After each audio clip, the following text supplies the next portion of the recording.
Hello everyone, welcome to my new class.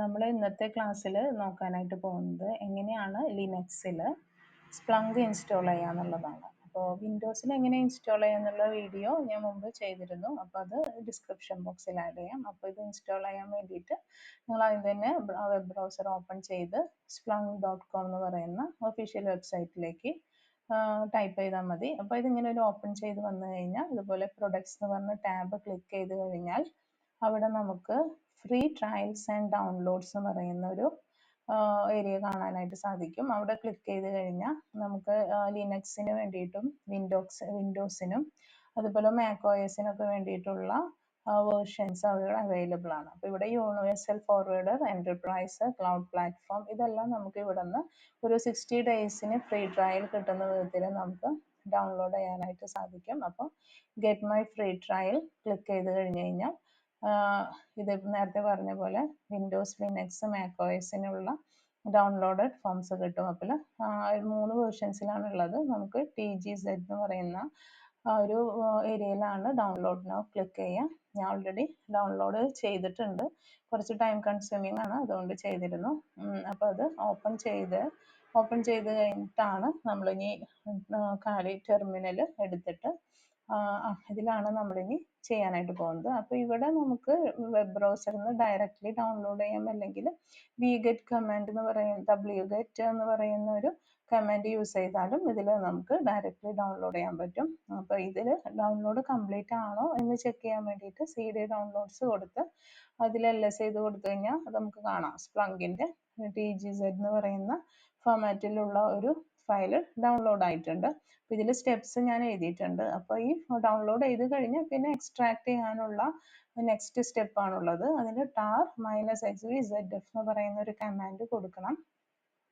അത് കൊടുത്താൽ കഴിഞ്ഞാലാണ് നമ്മൾ ഈ ഡൗൺലോഡ് ചെയ്ത ഫോമിനെ കറക്റ്റ് എക്സ്ട്രാക്ട് ചെയ്ത് കിട്ടുള്ളൂ. അപ്പോൾ ആദ്യം തന്നെ നമുക്ക് ഈ സ്പ്ലങ്കിൻ്റെ വെബ്സൈറ്റിൽ കയറണം. splunk.com കയറി അതിൽ പ്രൊഡക്റ്റിൽ ഫ്രീ ട്രയൽസ് ആൻഡ് ഡൗൺലോഡ്സിൽ ക്ലിക്ക് ചെയ്തിട്ടാണ് നമ്മൾ ഇതിൻ്റെ ആവശ്യമുള്ള വേർഷന് എടുക്കുന്നത്. അപ്പോൾ വൺസ് ഡൗൺലോഡ് ചെയ്ത് കഴിഞ്ഞാൽ പിന്നെ വി വാണ്ട് എക്സ്ട്രാക്റ്റഡ് ഫോം, അതിനുള്ള കമാൻഡാണ് നമ്മളിപ്പോൾ ടൈപ്പ് ചെയ്ത് കൊടുത്തത്.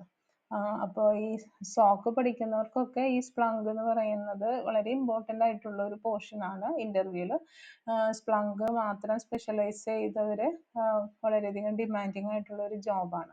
അപ്പോൾ സോക്ക് മാത്രം പഠിച്ച ശേഷം നമുക്ക് സ്പ്ലങ്കും കൂടി പഠിക്കുന്നതാണ് കുറച്ചും കൂടി ബെറ്റർ ആയിട്ടുള്ളത്. അപ്പോൾ ഇനി സ്പ്ലങ്കിനെ ഒരു ഡിസൈഡ് ലൊക്കേഷനിലേക്ക് മൂവ് ചെയ്യാൻ, അതായത് ഓപ്റ്റ് സ്പ്ലങ്ക് എന്ന് പറഞ്ഞ ലൊക്കേഷനിലേക്ക് മൂവ് ചെയ്യാനുള്ള കമാൻഡാണ് നെക്സ്റ്റ് ടൈപ്പ് ചെയ്യാൻ പോകുന്നത്. sudo mv splunk/op/splunk എന്ന് പറയുന്നത്. അപ്പോൾ ഇത് ഈ സ്പ്ലങ്കിനെ ഈ ഒരു ഡയറക്ടറിയിലേക്ക് മൂവ് ചെയ്യും. പാസ്വേഡ് ചോദിച്ചു കഴിഞ്ഞാൽ നമ്മൾ പാസ്വേഡ് ടൈപ്പ് ചെയ്യുക. ഇത് ഓൾറെഡി ചെയ്തുകൊണ്ടാണ് ഓവർ റൈറ്റ് ചെയ്യാനായിട്ട് സാധിക്കാത്തത്. നിങ്ങൾ ചെയ്യുന്ന സമയത്ത് ഇങ്ങനെ ഒരു എറർ മെസ്സേജ് കാണിക്കില്ല.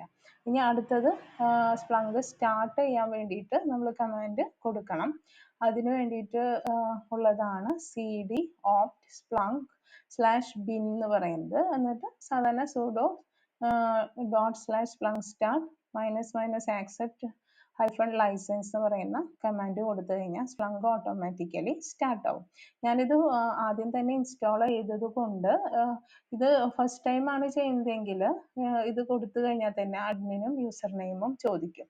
അപ്പോൾ നമുക്ക് അതിനുള്ള ആവശ്യമായ യൂസർ നെയിമും പാസ്വേഡും ടൈപ്പ് ചെയ്ത് കൊടുക്കണം. അത് നമ്മൾ ഓർത്തിരിക്കണം, കാരണം ഇത് ഇന്റർഫേസ് ഓപ്പൺ ചെയ്ത സെയിം യൂസർ നെയിം പാസ്വേഡ് ആണ് നമ്മൾ ടൈപ്പ് ചെയ്ത് കൊടുക്കേണ്ടത്. ഇതിപ്പോൾ ഞാൻ വീണ്ടും ചെയ്തുകൊണ്ടാണ് യൂസർ നെയിം പാസ്വേഡ് എന്ന് പറയുന്ന ഒരു പ്രോംപ്റ്റഡ് ആയിട്ട് അവർ ചോദിക്കാത്തത്. അപ്പോൾ നിങ്ങൾ ഫസ്റ്റ് ടൈം ചെയ്യുമ്പോൾ എന്തായാലും യൂസർ നെയിമും പാസ്വേഡും അവർ ചോദിക്കും, അതിനനുസരിച്ച് അത് ടൈപ്പ് ചെയ്ത് കൊടുക്കാം. ഇതിനു വേണ്ടി വെയിറ്റ് ചെയ്യാണ്. Waiting for web server at 127.00, അതായത് ലോക്കൽ ഹോസ്റ്റിൽ 8000 പോർട്ട് എന്ന് പറയുന്നതൊക്കെ അവൈലബിൾ ആണോ എന്ന് ചെക്ക് ചെയ്തുകൊണ്ടിരിക്കുകയാണ്. അത് കഴിഞ്ഞ് നമുക്ക് ഇത് കംപ്ലീറ്റ് ചെയ്ത് കഴിഞ്ഞാൽ നമുക്ക് സ്പ്ലങ്ക് വെബ് ഇന്റർഫേസിലോട്ട് ഇപ്പോൾ അവൈലബിൾ ആണ്. സ്പ്ലങ്ക് വെബ് ഇന്റർഫേസ് ഇസ് അറ്റ് നമ്മുടെ ഈ കാലി ലിനക്സിന്റെ ഏതാണ് IP അഡ്രസ് ഉള്ളത് അതിലേക്ക് ഇപ്പോൾ അവൈലബിൾ ആയിട്ടുണ്ട്. അപ്പോൾ നമ്മുടെ IP കിട്ടാൻ വേണ്ടിയിട്ട് നെക്സ്റ്റ് സ്റ്റെപ്പ് എന്ന് പറയുന്നത് IF കോൺഫിഗ് ചെയ്ത് കൊടുത്താൽ മതി. അപ്പോൾ നിങ്ങളുടെ IP അഡ്രസ് എത്രയാണെന്ന് നമുക്ക് കിട്ടും. അതായത് HTTP US സെർവർ IP 8000 പോർട്ടിലേക്കാണ് അസൈൻ ആയിട്ടുള്ളത്. അപ്പോൾ നെക്സ്റ്റ് നമ്മൾ എന്ത് കൊടുക്കണം? IF കോൺഫിഗ് എന്ന് പറയുന്നത് ടൈപ്പ് ചെയ്ത് കൊടുത്തു കഴിഞ്ഞാൽ നമ്മുടെ എത്രയാണ് ഇന്റർനെറ്റ് ഇതിന്റെ IP address, server IP address നമുക്ക് കിട്ടും.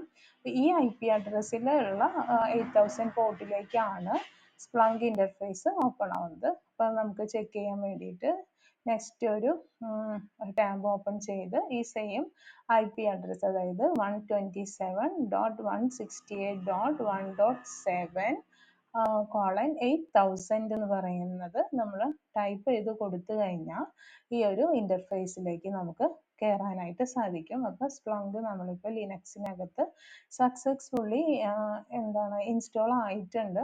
അപ്പോൾ നേരത്തെ നമ്മൾ കൊടുത്തിരിക്കുന്ന യൂസർ നെയിമും പാസ്വേഡും എന്താണോ ആ സെയിം യൂസർ നെയിം പാസ്വേഡ് ആണ് നമ്മളിവിടെ കൊടുക്കേണ്ടത്. അപ്പോൾ ഞാൻ കൊടുത്തത് അഡ്മിൻ ആണ്, പാസ്വേഡ് ആണ്. ഇത് ഹിറ്റ് സൈൻ ഇൻ എൻ്റർ ചെയ്ത് കഴിഞ്ഞാൽ നമുക്ക് ഇതിപ്പോൾ ഡോണ്ട് സേവ് എന്ന് കൊടുത്താൽ മതി. എന്നിട്ട് നമുക്ക് ഈ ഒരു ഇന്റർഫേസിലേക്ക് കയറാനായിട്ട് സാധിക്കും. അപ്പോൾ കുറച്ച് സ്റ്റെപ്സ് ആണ് ഇതിൽ ഫോളോ ചെയ്യാനുള്ളത്. അപ്പോൾ ഇങ്ങനെ ഒരു ഇത്രയും സ്റ്റെപ്സ് കറക്റ്റ്ലി ഫോളോ ചെയ്ത് നമുക്ക് ഈസിലി ഇതിനകത്ത് ലിനക്സ് ഇൻസ്റ്റാൾ ചെയ്യാൻ സാധിക്കും. ഇനി നെക്സ്റ്റ് ക്ലാസ്സിൽ ഡാറ്റ എങ്ങനെ ആഡ് ചെയ്യാം, ഡാഷ്ബോർഡ് എങ്ങനെ ക്രിയേറ്റ് ചെയ്യാം എന്നതൊക്കെ പറ്റിയിട്ടുള്ള ക്ലാസ് ആണ് നെക്സ്റ്റ് നമ്മൾ ഫോളോ ചെയ്യാനായിട്ട് പോകുന്നത്. Thank you.